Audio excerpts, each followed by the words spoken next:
Morning আজি market নিফটিৰ analysis কৰোঁ। প্ৰথমে আমি ডাটা চাওঁ, OI চেঞ্জ চাই লওঁ। এইটো 22 আগষ্টত OI চেঞ্জ হৈছে। এইটো 7:30 যিটো ডাটা এই চাওক, 7:30 এইটো ডাটা।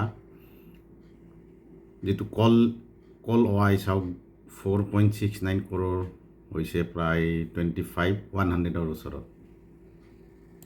তাৰপিছত পুট মাত্ৰ 84 লাখ হৈছে, 24,870, অৰ্থাৎ 24,900ৰ ওচৰত ছাপৰ্ট এটা আছে। এইটো ডাটা হিচাপত।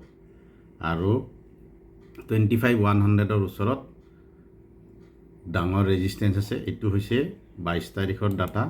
আৰু আমি এতিয়া চাৰ্টত চাই লওঁ এই ডাটাটো কিমান কাম দিয়ে। এইটো আমি এতিয়া 1 আৱাৰ কেণ্ডেলত, যিহেতু আমি ডে ট্ৰেডিং, গতিকে আমি এসপ্তাহৰ ডাটাটো লৈ লওঁ। এই চাওক 25, এই চাওক 100ত চাই লওক। কল OI 1 crore আছে, পুট OI এক্সিট মাৰিছে। গতিকে এই ডাটা হিচাপত 25,100টো আমি ডাঙৰ ৰেজিষ্টেঞ্চ হিচাপে আমি ট্ৰেড কৰিব লাগিব। আৰু তলত যদি আমি ছাপৰ্ট হিচাপত চাওঁ, 24,700 এটা সৰু ছাপৰ্ট আছে। গতিকে এইখিনি হ'ল এনালাইচিছ।